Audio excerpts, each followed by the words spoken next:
Hey there, y'all. Eric, our Functional Farmhouse, coming at you. Inspired by a comment on our towing video asking about my Anderson connector, 50 amp circuit and whatnot. I think I'm just going to do an overall tour of our upgraded electrical system and our archaic toy hauler. Why do we have such an old toy hauler? We like the specs, we're familiar with it, and we wanted to buy it without having payments. So that meant keeping our ceiling lower than we wanted. Now, in that context, what we put in electrical was as much as we bought the camper for. So I'm going to go over it, show you why it's worth it to us, and let's do a little tour.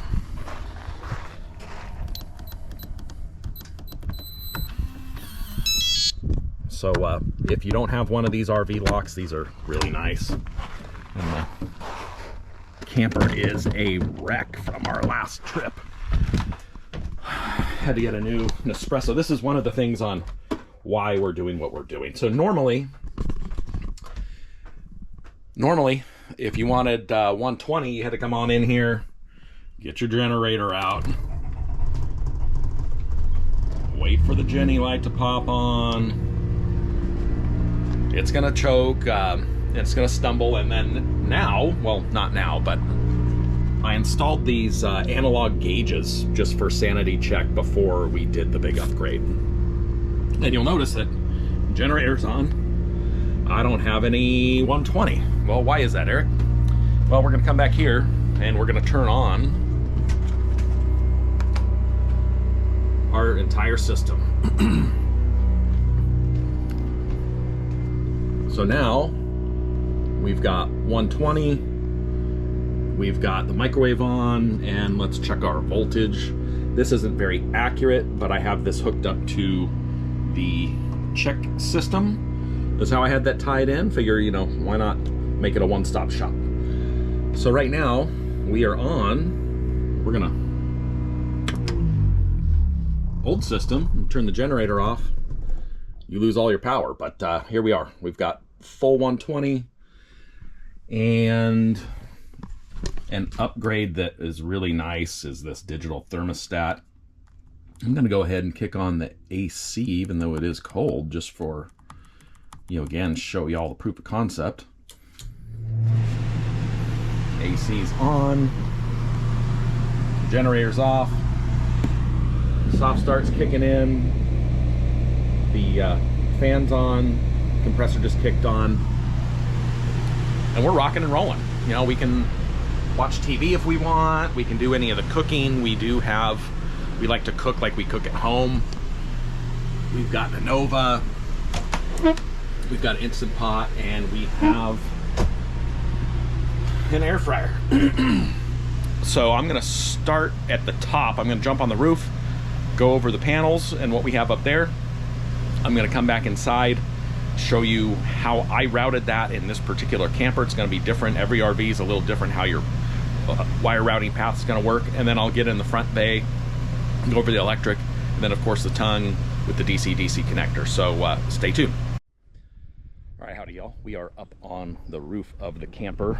We have our combiner box with bus bars, and we have all of our solar wiring coming in here, and we also have our PepWave external Wi-Fi and cellular antenna.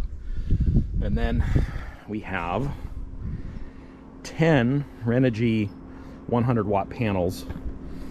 And I had just hosed and scrubbed these off our last trip about a month ago, and with we're dropping pollen and stuff here, and you can see I really need to clean these guys. So if you got panels on your rig, keep them clean.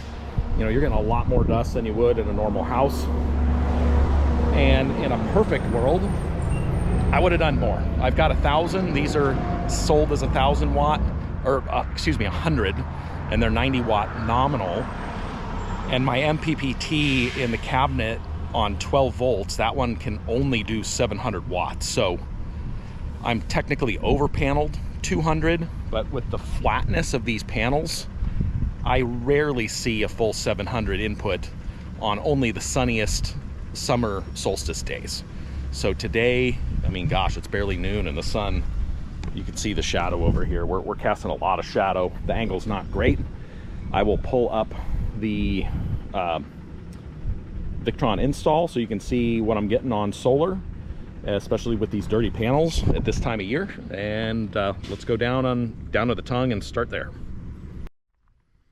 All right, y'all, up on the tongue, this is where we started with the original setup. So when we bought the camper, we originally had 2 lead acid batteries up here, and then we utilized those and had our on-off switch and primary fuse for the battery system up here. And I have my Orion DC-DC charger in here, and I'll pop some stills up on here.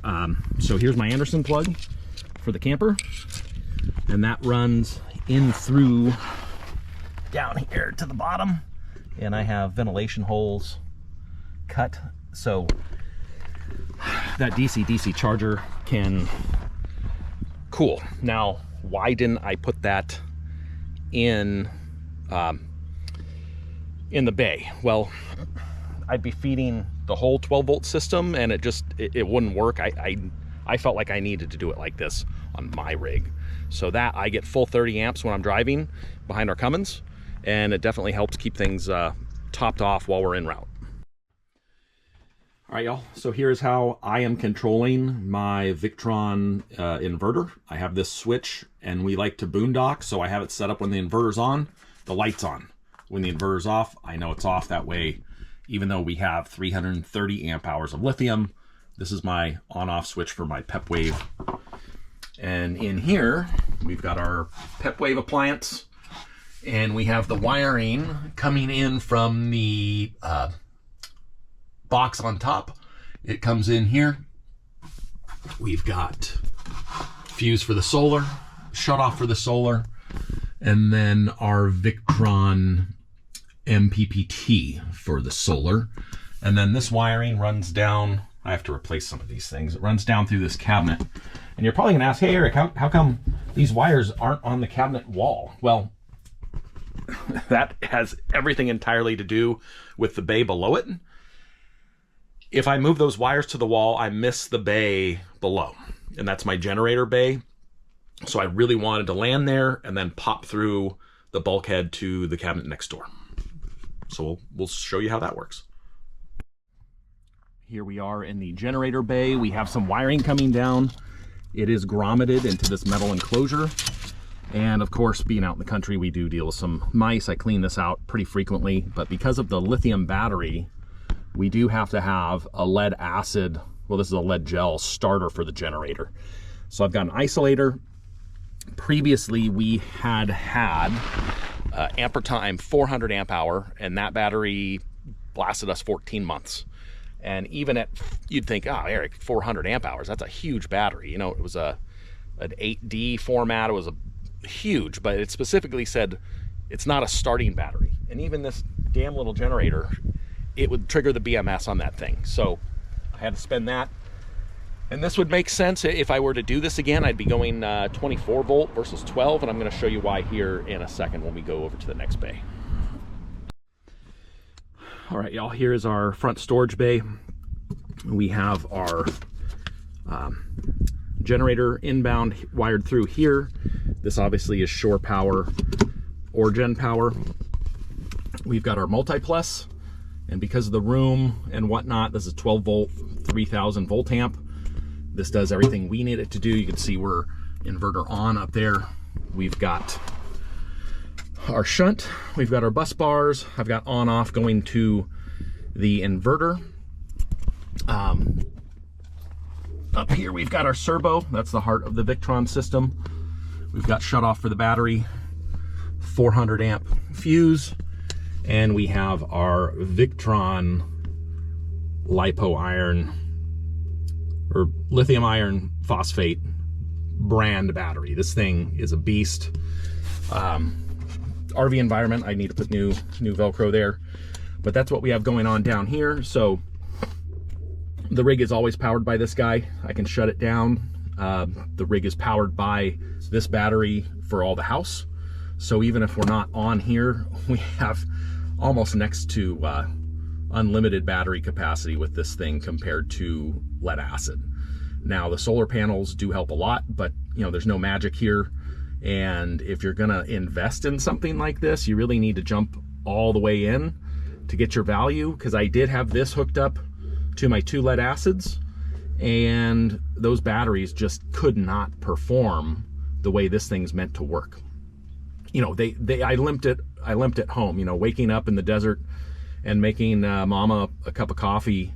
I was down in the 10-volt range under load for that, and that's just not good on those batteries. But this lithium just kicks, and I'm gonna create some load, and we'll pull up the monitor so you can see, and then I'll cover a couple of things. You know, we do have generator start and stop through the Victron app as well, and let's cover that super quick.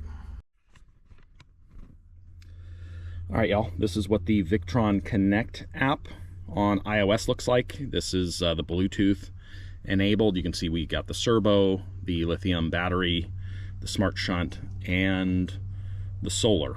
So you might be asking, why isn't the inverter on there? Well, the inverter is not a part of this app. It's a part of another app. And here we are, my installations. We're gonna click here, install data. Here we go. We had the loads.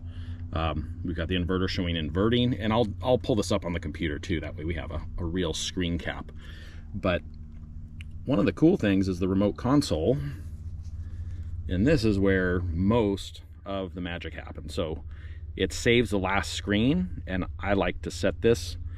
This is the start stop, and I want to cycle it. I already have this on a timer, but let's set this for where are we going? This thing's touchy. We're going to do a 10-minute timer. Hit enter. We got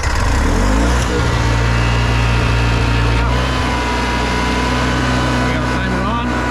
It's going to run, and it's going to shut down when we need it to. All right, y'all. This is the Victron Energy mobile interface, and here you can see this is the login screen. There's all sorts of different features. We have our installation. We click here. Right now you can see we're getting 400 watts in off the generator. We've got an AC load at 300. I turned the fan on for the 120 fan. The battery is topped off.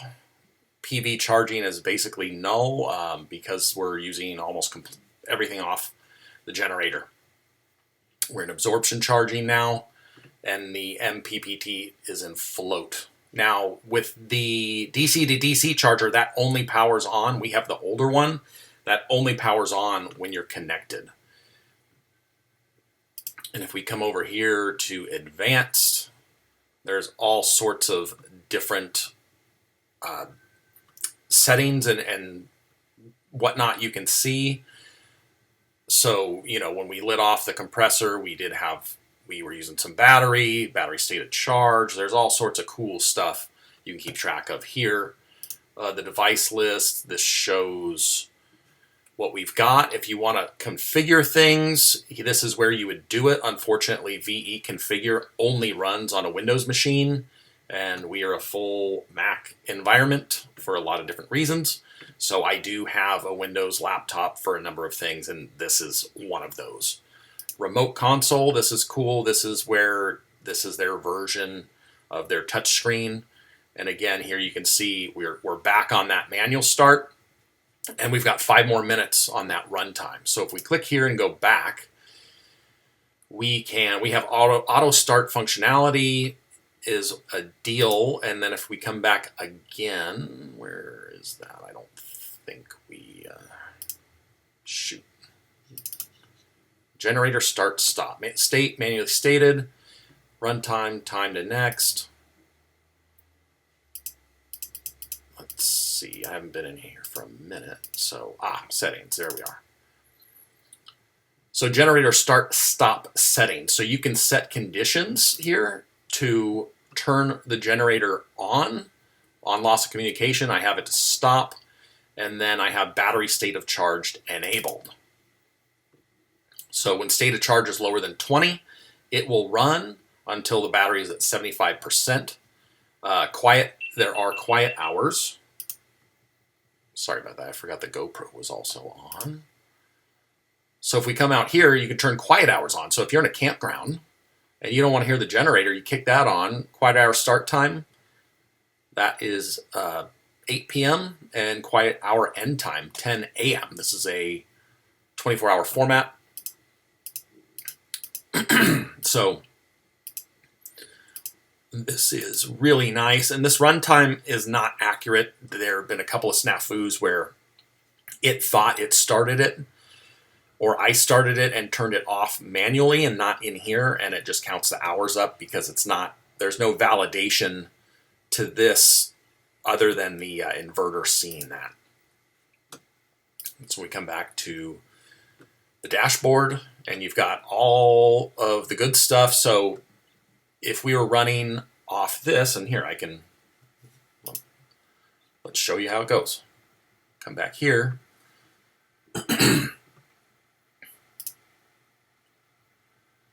We want to turn the generator off. I can hear that it went off. And then we're going to see up here, it does take a second because this is coming outbound through my PEP wave.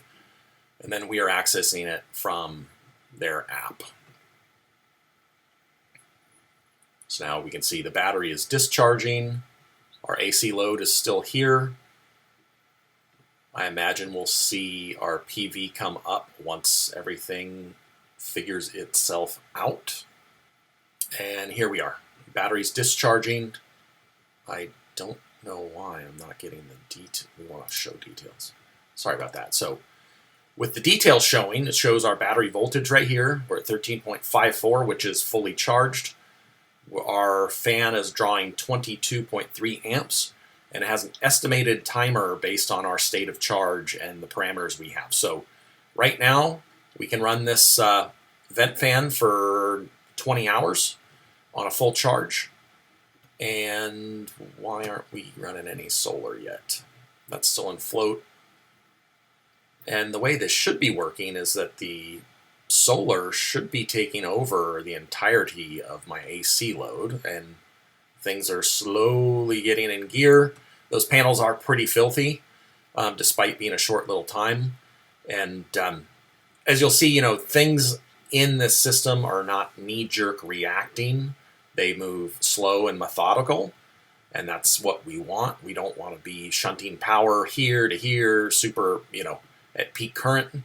It's going to go ahead and start changing and sensing what it wants to do. And there's a myriad of settings you can do. I'm not going to get into those settings, but this is really sweet when you're out boondocking. And, to say this is free, it's not free. We paid a ton of money for all this stuff, but it is nice to have when you start seeing your solar come up and you're, living electric for free is what we really like. So now the battery's considering itself at idle with a -1 current. Almost everything is entirely on photovoltaic right now. And this will ebb and flow as you use more power.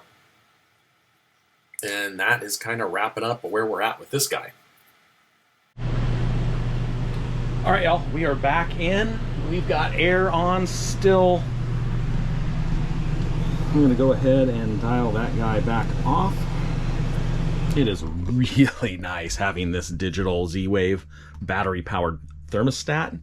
So much better than the mechanical one. And then, I'm going to wrap this up, and we're going to shut her down. So we are back down to 0.